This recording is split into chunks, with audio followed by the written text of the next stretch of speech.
अस्सलाम वालेकुम। अॼु असां ग्रेड 6 जी साइंस जो चैप्टर नंबर 2 जो सेकंड डे लेक्चर स्टार्ट कंदासीं। ऐं सेकंड लेक्चर में असां सेंस ऑर्गन मां आई जी स्टडी कंदासीं। त आई हिकिड़ो अहिड़ो ऑर्गन आहे एनिमल जी बॉडीअ जो जंहिंजी मदद सां उहो जानदार पंहिंजी सराउंडिंग जी शयुनि खे ॾिसी सघंदो आहे। त आई खे असां सेंस ऑफ साइट सॾींदा आहियूं। हिन आई जी जेकॾहिं ओवरऑल स्ट्रक्चर खे ॾिसंदासीं त आई जी ओवरऑल जेका स्ट्रक्चर आहे उहा राउंड बॉल वांगुरु हूंदी आहे। ऐं ही जेका ओवरऑल आई असांजी बॉडी में मौजूदु आहे इहा स्कल जे हिकिड़े कैविटी में मौजूदु हूंदी आहे जंहिंखे असां सॉकेट सॾींदा आहियूं।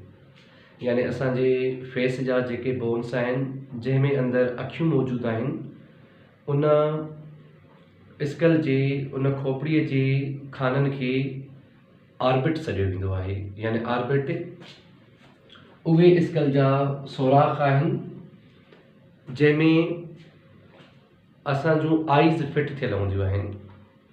ऐं आइज़ जो जेको शेप आहे उहो राउंड बॉल वांगुरु हूंदो आहे। हिन ओवरऑल आई जा टे पार्ट्स आहिनि। जीअं असां फर्स्ट वारे लेक्चर में पढ़ियो हुयोसीं त ईयर जा टे मेन पार्ट्स आहिनि। साॻे नमूने सां हिन आई जा बि टे इम्पॉर्टेंट पार्ट आहिनि या टे लेयर्स आहिनि। जेको आउटर लेयर आहे आई जो उनखे असां स्केलेरा था सॾियूं ऐं जेको मिडिल लेयर आहे उनखे कोरॉइड लेयर था सॾियूं ऐं जेको इनर मोस्ट लेयर आहे उनखे सॾियूं था रेटिना। त ओवरऑल हिन आई जा टे लेयर्स आहिनि। आउटर मोस्ट लेयर खे असां स्केलेरा सॾींदा आहियूं ऐं मिडिल लेयर खे कोरॉइड सॾींदा आहियूं ऐं इनर मोस्ट लेयर खे सॾिबो आहे रेटिना। यानी इन्हनि टिनि लेयर्स में हिन ओवरऑल आई खे विरहायो वियो आहे। जेकॾहिं असां स्केलेरा जी स्टडी कंदासीं त स्केलेरा जे लाइ चयो वेंदो आहे it is outer most layer. ऐं स्केलेरा जो जेको फ्रंट वारो हिसो आहे आॾो वारो हिसो आहे इन आॾो वारे हिसे खे सॾींदा आहियूं कॉर्निया। यानी ओवरऑल जेका आई जो बॉल आहे ओवरऑल आई जी स्ट्रक्चर आहे इन आई जी स्ट्रक्चर में जेको बि ही पार्ट अचे थो पियो इन पार्ट खे असां स्केलेरा सॾींदासीं। पर स्केलेरा जीअं ई असांजी आई जे फ्रंट वारे हिसे ते ईंदी यानी जेको असांजी अखि में ब्लैक कलर जो यानी सर्किल आहे उन जे आॾो जेको स्केलेरा आहे उहा पंहिंजो पाण खे कॉर्निया में कन्वर्ट कंदी आहे। यानी कॉर्निया हिकिड़ो ट्रांसपेरेंट लेयर आहे अखि जी फ्रंट हिसे में। जेको आई जो ब्लैक वारो हिसो आहे यानी ही सेंटर वारो हिसो आहे इन जो जेको ॿाहिरियों लेयर आहे इन में कॉर्निया आहे। ऐं आई जो जेको हे वाइट वारो हिसो आहे ओवरऑल ही जेका बि वाइट वारो हिसो नज़र अचे थो इनखे असां स्केलेरा सॾींदा आहियूं। त जॾहिं बि लाइट असांजी अखि जे अंदरि दाख़िल थींदी आहे त अखि जे दाख़िल थियण महिल फर्स्ट जेको पाथवे आहे उन लाइट जो जॾहिं लाइट अखि जे अंदरि दाख़िल थींदी आहे त उनजो जेको फर्स्ट रूट आहे लाइट जो उहो कॉर्निया आहे। यानी कॉर्निया जे ज़रिए लाइट अखि में दाख़िल थींदी आहे। Cornea is known as the gateway of light. यानी लाइट जी एंट्रेंस जो गेट आहे जिथां लाइट आइज़ जे अंदरि दाख़िल थींदी आहे। उन खां पोइ बाद में सेकंड लेयर आहे कोरॉइड। कोरॉइड लेयर भी ओवरऑल अखि जे यानी इन बॉल जे बैक साइड ते हिकिड़े टिश्यू जे शेप में ई हूंदो आहे। पर जॾहिं बि इहो कोरॉइड लेयर फ्रंट ते ईंदो त फ्रंट ते अचण खां पोइ बाद में इहो कोरॉइड लेयर पंहिंजो पाण खे डिवाइड कंदो मुख़्तलिफ़ पार्ट्स में। जीअं हिते ॾिसो आइरिस में डिवाइड थी वियो, उन खां अलावा सिलियरी मसल्स में डिवाइड थी वियो ऐं आइरिस में डिवाइड थी वियो ऐं लेंस वारो हिसो। यानी ही जेको ग्रीन कलर वारो हिसो मूं ड्रा कयो आहे ऐं इहो ग्रीन कलर वारो हिसो मिडिल लेयर आहे आई जो इनखे कोरॉइड सॾियो वेंदो आहे। पर कोरॉइड जॾहिं बि फ्रंट वारे हिसे ते ईंदो अखि जे त फ्रंट वारे हिसे ते अचण खां पोइ बाद में इहो कोरॉइड पाण खे डिवाइड करे छॾींदो आहे आइरिस में, सिलियरी मसल्स में ऐं उन खां अलावा सस्पेंसरी लिगामेंट ऐं लेंस में। जीअं स्केलेरा फ्रंट ते अची करे कॉर्निया में कन्वर्ट थो थी वञे साॻे नमूने सां कोरॉइड बि फ्रंट ते अची करे उहो मुख़्तलिफ़ पार्ट्स में डिवाइड थी थो वञे। उन खां पोइ बाद में हिन कोरोइड जे अंदरे पासे ॾांहुं हिकिड़ो ॿियो लेयर आहे, उन लेयर खे असां सॾींदा आहियूं रेटिना। यानी जेका बि ओवरऑल लाइट असांजी अखि जे अंदरि दाख़िल थिए थी पई, उहा लाइट आइज़ जे मुख़्तलिफ़ पार्ट मां क्रॉस करे ऐं उनजो जेको लास्ट टारगेट आहे उहो आहे रेटिना। यानी हिन लेंस जे ऑपोज़िट साइड ते रेटिना में उहा लाइट स्ट्राइक कंदी। उन खां पोइ बाद में असां शयुनि खे ॾिसंदा आहियूं। जेकॾहिं ओवरऑल हिन आई जी स्ट्रक्चर जा पार्ट्स ॾिसजनि त हुन में पहिरियां 3 लेयर्स असां डिस्कस करे चुका आहियूं। त outer most layer is sclera, पर स्क्लेरा जीअं ई आई जी फ्रंट साइड ते ईंदी त उहा पाण खे कॉर्निया में कन्वर्ट कंदी। यादि रहे त कॉर्निया बि स्क्लेरा जो हिसो आहे, पर जॾहिं इहा स्क्लेरा आई जे फ्रंट साइड ते ईंदी त इहा स्क्लेरा पंहिंजो पाण खे कॉर्निया में कन्वर्ट करे छॾींदी आहे। हाणे जेका कॉर्निया आहे उहो ट्रांसपेरेंट लेयर हूंदो आहे जिथां लाइट अखि जे अंदरि दाख़िल थींदी आहे, ऐं स्क्लेरा वरी ओपेक यानी लेयर आहे जिथां लाइट अंदरि अखि जे दाख़िल न थींदी आहे। स्क्लेरा जो कमु आहे, स्क्लेरा असांजी बॉडी खे स्क्लेरा असांजी आई खे वाइट कलर प्रोवाइड कंदी आहे। यानी तव्हांजी आइज़ जो जेको बि वाइट हिसो नज़र अचे थो पियो, इहो वाइट हिसो हक़ीक़त में स्क्लेरा आहे। ऐं लाइट जॾहिं बि अखि जे अंदरि दाख़िल थींदी त उहा कॉर्निया वारे हिसे खां दाख़िल थींदी। बाक़ी जेका बि लाइट हिन जॻह ते स्क्लेरा में यानी अखि जे अछे हिसे में दाख़िल थींदी उहा ज़ाया थी वेंदी। बाक़ी जेका कॉर्निया यानी ब्लैक जेको तारो तव्हांखे नज़र अचे थो पियो, इन ब्लैक तारे जे ॿाहिरां हिकिड़ो सनो तह हूंदो आहे, उहो सनो तह कॉर्निया सॾाईंदो आहे ऐं उहा कॉर्निया उन लाइट खे अखि जे अंदरि मोकिलण में मदद कंदी आहे।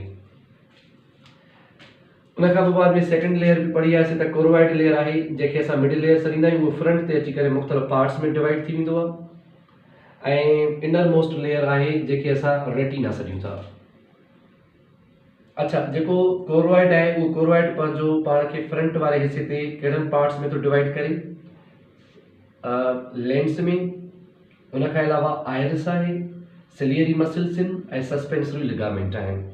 उन खां अलावा जेके अखि जा मुख़्तलिफ़ पार्ट्स आहिनि, retina the inner most layer आहे, ऐं उन रेटिना जी हिकिड़ी ख़ासि एरिया आहे जंहिंखे असां फोविया सॾींदा आहियूं। ऐं उन खां पोइ बाद में रेटिना में हिकिड़ो हिसो आहे जंहिंखे असां ऑप्टिक डिस्क सॾींदा आहियूं, ऐं उन ऑप्टिक डिस्क वारे हिसे खां ऑप्टिक नर्व यानी स्टार्ट थींदी आहे। त हीअ ओवरऑल स्ट्रक्चर हुई आई जी। हाणे असां आई जो फंक्शन पढ़ंदासीं त कीअं जेका लाइट आहे उहा अखि जे अंदरि दाख़िल थी थिए पई ऐं को पार्टिकुलर इमेज नज़र थो अचे। अखि जो कमु ई आहे उहा कंहिं बि ऑब्जेक्ट खे ॾिसण में मदद कंदी आहे। हाणे ॾिसूं त उहा जेका ऑब्जेक्ट असांखे नज़र अचे थी पई, उहा ऑब्जेक्ट नज़र कीअं ईंदी आहे। यानी हिते असां हिकिड़ो ट्री ठाहियो आहे, जॾहिं बि काई बि लाइट हिन ट्री जे मथां किरंदी यानी कोई बि शुआ ईंदा, यानी काई टॉर्च हुजे या उन खां अलावा कोई सन जा रेज़ आहिनि, जॾहिं हिन ऑब्जेक्ट ते लाइट पवंदी त ऑब्जेक्ट ते लाइट पवण खां पोइ बाद में इहा लाइट असांजी अखि ॾे रिफ्लेक्ट थींदी।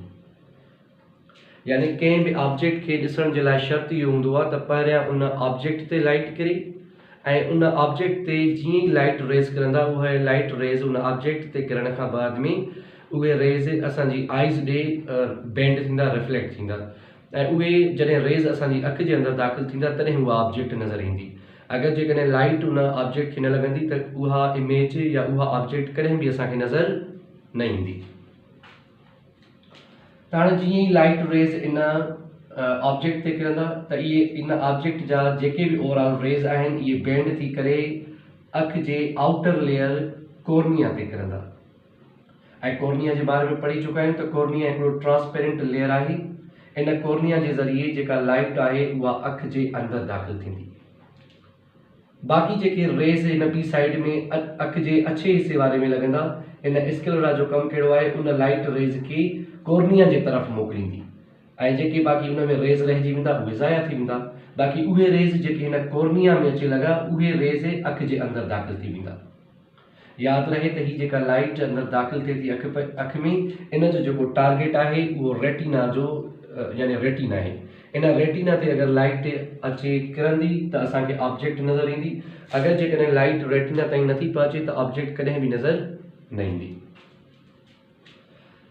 त कॉर्निया ते पहुचण खां पोइ बाद में जेका लाइट आहे उहा हिन आयरिस मां क्रॉस कंदी, यानी ही जेके मसल तव्हांखे नज़र अचनि था पिया, हिकिड़ो ही मसल ही स्ट्रक्चर आहे। इन स्ट्रक्चर जे दरमियान वारो जेको डिस्टेंस आहे, इन ओपनिंग खे चइबो आहे प्यूपिल।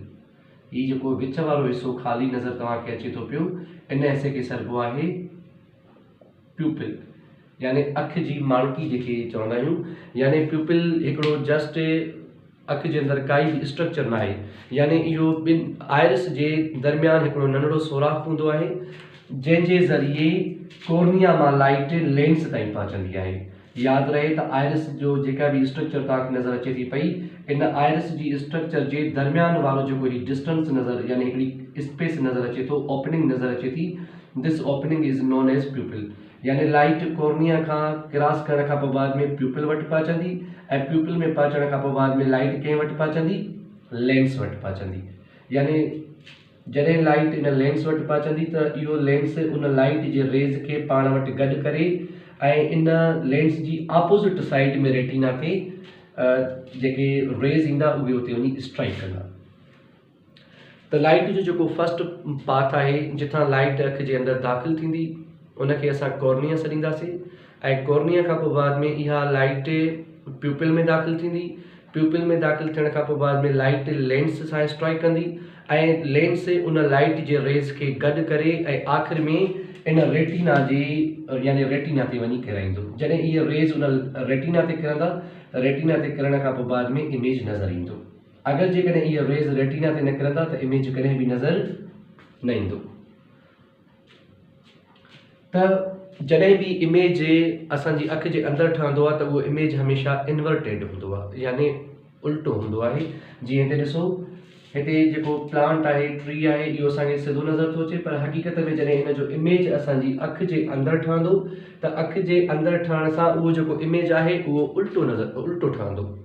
इन खां पोइ बाद में जॾहिं इन जो मैसेज स्ट्राइक कंदो रेटिना ते, रेटिना जी हिकिड़ी ख़ासि एरिया आहे जंहिंखे असां फोविया चऊं था पिया, इहो फोविया उन मैसेज खे रिसीव कंदो, ऐं मैसेज खे रिसीव करण खां पोइ बाद में उहो मैसेज ऑप्टिक नर्व जे ज़रिए, हिन ऑप्टिक नर्व जे ज़रिए इहो इमेज वञी ब्रेन में ठहंदो, ऐं उन खां पोइ बाद में उहा ऑब्जेक्ट असांखे सिधी नज़र ईंदी। इहो पाथवे तव्हांखे यादि करिणो आहे त लाइट जो पाथवे कहिड़ो आहे। उन खां पोइ बाद में असां रेटिना खे थोरो डिटेल में था पढ़ूं, इन्हीअ जे करे जो रेटिना आई जो हिकिड़ो इम्पॉर्टेंट पार्ट आहे। हिन रेटिना खे असां फोटो रिसेप्टर लेयर अखि जो चवंदा आहियूं, यानी retina is known as the photo receptive layer of the eye. Photo receptive layer इन जे करे था चऊं जो जेका बि रोशनी या जेका बि लाइट असांजी अखि जे अंदरि दाख़िल थी थिए पई, उहा लाइट अखि जे अंदरि वञी रेटिना ते किरंदी, ऐं जॾहिं उहा लाइट रेटिना ते किरंदी तॾहिं असां उन ऑब्जेक्ट खे ॾिसी सघूं था। अगरि जेकॾहिं रेटिना ते इहे लाइट जा रेज़ न किरंदा त उहा ऑब्जेक्ट कॾहिं बि असांखे नज़र न ईंदी। इन्हीअ जे करे रेटिना जॾहिं बि कमु कंदी आहे त रेटिना खे कमु करण जे लाइ लाइट ज़रूरी हूंदी आहे। अगरि जेकॾहिं लाइट उन ते पवंदी त रेटिना असांखे ॾिसण में मदद कंदी, अगरि जेकॾहिं उन ते लाइट न पवंदी त रेटिना असांखे ॾिसण में बिल्कुलु बि मदद न कंदी। इन जे करे असां रेटिना खे चऊं था त retina is the photo receptive layer. हाणे हिन रेटिना जे ओवरऑल जेको बि लेयर आहे उहो असांखे काई बि ॾिसण में यानी मदद न कंदो आहे, बल्कि उनजी हिकिड़ी ख़ासि एरिया आहे। रेटिना जी हिकिड़ी ख़ासि एरिया आहे जेका लेंस जे बिल्कुलु ऑपोज़िट साइड ते मौजूदु आहे, यानी कि ओवरऑल जेको स्पेस आहे, इन स्पेस जे अंदरि पाणी भरियलु हूंदो आहे, ऐं हिन स्पेस में अहिड़ी काई बि शइ न हूंदी आहे, यानी इहो स्पेस ओवरऑल ख़ाली हूंदो आहे, ऐं हिन स्पेस जे अंदरि पाणी भरियलु हूंदो आहे। इन जे करे त जीअं अखि जो जेको बाल आहे उहो श्रिंक न थी वञे। इन अखि जे बाल खे शेप ॾियण जे लाइ नेचर हिन जे अंदरि पाणी रखियो आहे। पोइ उन जेको वाटर अंदरि मौजूदु आहे, इन जो कोई बि हिन लाइट जे रेज़ ते असरु न पवंदो, यानी लेंस खां पोइ बाद में डायरेक्ट जेका लाइट आहे उहा लेंस जे ऑपोज़िट साइड ते वञी लॻंदी, ऐं रेटिना जे हिकिड़े ख़ासि रीजन में लॻंदी जंहिंखे फोविया चइबो आहे। फोविया उहो रीजन आहे रेटिना जो जिथे लाइट जा रेज़ स्ट्राइक कंदा ऐं इमेज फॉर्मेशन थींदी आहे।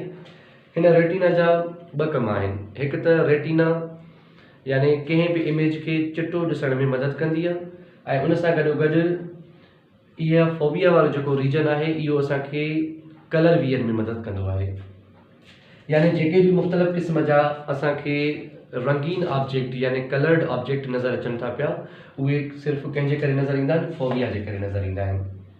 ऐं रेटिना जे लेयर में ॿ फोटो रिसेप्टर सेल्स हूंदा आहिनि, यानी मोस्ट इम्पॉर्टेंट सेल्स हूंदा आहिनि जिन खे असां कोन सेल्स या rod sales sorry cone cells हिकिड़ो जेको टाइप आहे सेल्स जो उनखे सॾिबो आहे कोन सेल, ऐं सेकंड जेको टाइप आहे उनखे सॾिबो आहे रॉड सेल।